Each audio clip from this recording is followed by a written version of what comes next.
So dahil malapit na po ang Burr months, so dagdagan po natin yung ating mga negosyo idea. Chili garlic pang negosyo na pwede po nating ibenta na nakalagay sa mga plastic jar o kaya naman kung nagtitinda tayo ng mga siomay, ng mga pares o yung mga pinagagamitan ng chili oil kasi ito yung tinatawag na kasarapan yung anghang. At bukod po dito yung pinakamahalaga ating tipid tips paano po pahahabain ang shelf life ng chili garlic oil.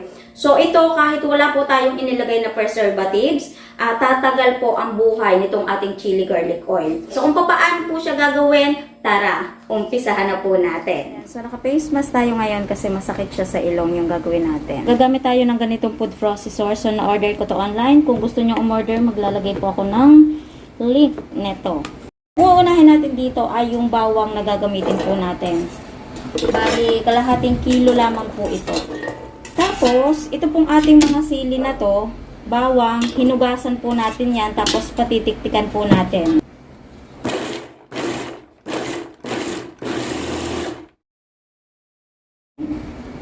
Okay, so diba, ilang ikot lang pero pinong-pino na siya. And then, isusunod natin yung sili.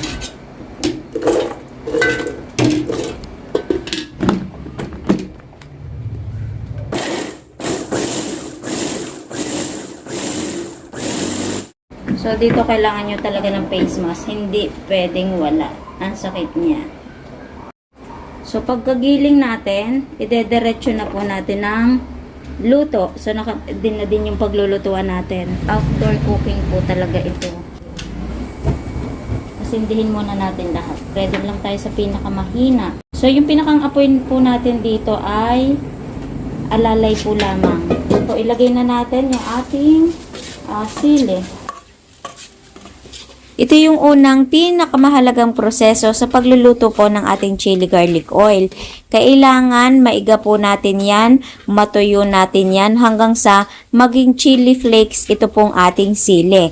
Kasi sa ganon, hahaba po yung pinakang shelf life ng ating pong chili garlic oil.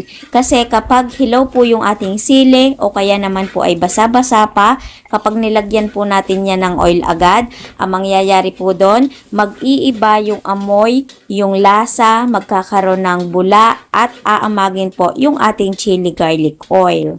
Pero kapag naluto po natin ng ayos, hahaba yung pinakang shelf life and then nandyan yung sarap ng aroma ng ating chili garlic oil. At huwag pong kalilimutan na sa labas po ito lulutuin, kailangan ng face mask kasi nakakasamid po talaga ang magluto po ng ating chili garlic oil. So estimate niluto po natin ito ng 10 to 15 minutes na hindi po natin titigilan sa halo. At after po nito, so pwede na po nating ilagay yung oil na gagamitin po natin. So ang sukat na palatandaan po natin dito, yung ginawa natin kalahating kilo ng sili, kalahating kilo ng garlic, so may total yon na 1 kilo. Ngayon maglalagay po tayo doon ng 1 litro po ng oil. Kumbaga 1:1. Ngayon, iintayin lamang po natin itong makuluan ng mabuti and then pagkatapos pwede na po nating ilagay yung ating pong garlic. So ito pong ating recipe na meron garlic is bagay na bagay po talaga ito sa siomay na talaga naman po magpapasarap. Pero base po sa experience, meron pares na ayaw ng may garlic. Ang gusto, aroma lamang ng sili, anghang lamang po ng sili. Tatanggalin lamang po natin si garlic and then yung proseso ng pagluluto at yung ingredients na pampalasa na ilalagay po natin is parehas lamang din po. Okay? So ito, tatawagin natin chili garlic oil kasi merong garlic. Pero kung wala namang garlic, so tatawagin lamang po natin na chili oil. So kapag nakuluan na po ng mabuti yung ating bawang, medyo nag-brown na, pwede na nating ilagay yung pampalasa. So unahin natin yung asin, pagkalagay, hahaluin po natin para hindi po manikit yung ating chili garlic. And then ilagay na din po natin yung ating sugar, magbabalanse nung lasa, nung sarap ng ating chili garlic oil. And then, maglalagay na din po tayo dito ng oyster sauce. So, hahaluin lamang po natin yan ng mabuti. Ngayon, kapag nakuluan na, So, pwede na po nating patayin yung pinakang apoy po natin. Kasi, sa init po ng ating oil, maluluto pa po yung atin pong garlic. So, ayan, kung napapansin nyo, is meron pang bula, pero kapag lumamig na po yan, mawawala po yung bula na iyan. So, babalikan po natin yan kapag malamig na. At ilalagay naman po natin yan sa atin pong mga packaging. Tapos mag-iiba pa rin yung kulay niyan kapag malamig na. Habang pinapalamig natin yan, lalagyan po natin yan ng takip. Kahit lagyan lang natin ng konting singaw kasi baka mamaya is malipadan niya ng langaw. Para sure na hindi magkakadumi yung chili garlic oil natin.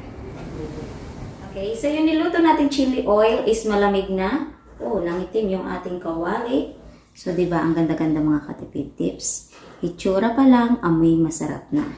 Ililipat ko lamang po ito sa merong sukatan para may idea po tayo sa niluto po natin anong sukat na po ang kalalabasan kapag naluto na. Okay, so yung niluto natin kalahating kilo ng sili, kalahating kilo ng bawang. So ang kinalabasan po ay 1 litro at saka 300 ml. Okay, so ngayon, ready na po tayo mag-packaging. So kung itatanong nyo ate tipid tips, paano naman po i-sterilize yung mga bote. So kapag ganito pong plastic, so magpapainit lang tayo dyan ng water and then ilulublob lang natin, hindi na po natin pakukuluan. So kung babasagin naman, so pwede po natin pakuluan yung mga bottles po natin. Alam nyo ba, napakabango po nitong ating chili oil na ito. Dito pwede mag-DIY po kayo ng embudo para hindi na po natin susungkitin na tulad po nito. Yung maliit na bote ng mineral, putulin lamang po natin yon. So malaki po yung butas nun. So dire-diretso lamang po yung ating chili oil. Okay, so yung pinakantimbang po natin 107 sa laman po sa loob na chili garlic oil. Pero kapag kinaps po natin ito, 1/2 cup, isaktong-sakto po dito sa 4 ounce jar na ginamit po natin. Tapos ito, kapag in-order po natin, may kasama na po yung pang-seal. Nakalagay na din po yung dyan sa loob. Pag-seal po natin, gagamit po tayo ng heat gun.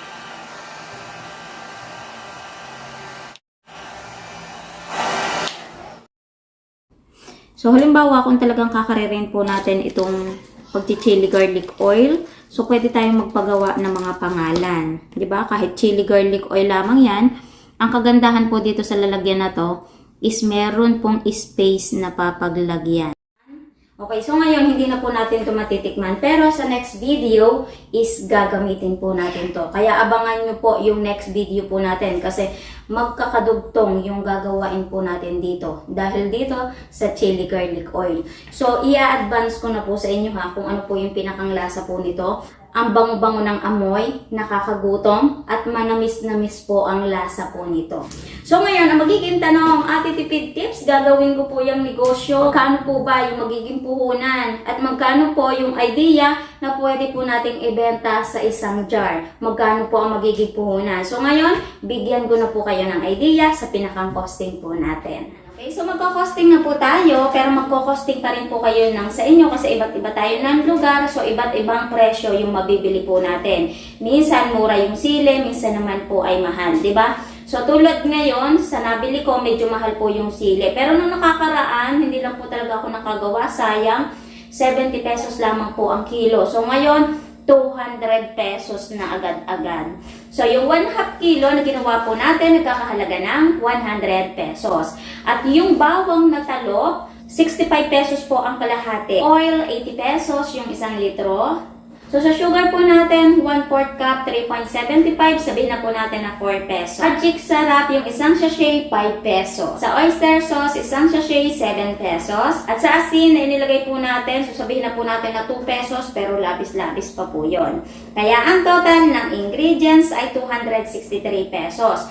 Pero magpa-plus pa po tayo ng other expenses. Unahin po natin sa packaging na ginamit po natin. So, ito in-order ko online at nagkakahalaga po ng 9 pesos po ang isa, kasama na po doon yung plastic seal po natin. So, nakagamit tayo ng 11 pieces. So, may puhunan na 99 pesos. Pero sabihin na po natin ng 110 pesos sa packaging kasi gagamit pa po tayo dyan ng pinakang sticker. At mag-plus na din po tayo ng labor, gas at saka sa kuryente nung nag-sale po tayo at nung niluto po natin yung ating pong chili oil. So sabihin na po natin na 50 pesos kasi kaunti lamang naman po yung ginawa po natin. Kaya ang total po ay 423 pesos. Ngayon, i-divide po natin sa 11 pieces na nagawa po natin. So meron tayong labis, so hindi na po natin to isasama. May puhunan po na 38.45 po kada isang chili garlic oil. So kompleto na po yun, meron na din pong packaging. So ito pwede kong ibenta ng 80 pesos. So sa 80 pesos na bentahan kapag minus yung puhunan, posible po tayong tumubo ng 41.55 po kada isang jar. So di ba,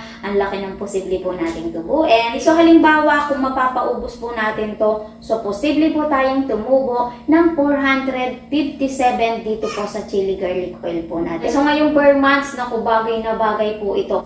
So sana bago po ulit nagtapos yung video po natin, meron po ulit ako naibigay na magandang negosyo idea po sa inyo na pwede po tayong kumita kahit tayo po ay nasa bahay po lamang. So kita-kits na lamang po ulit sa mga next video. Bye!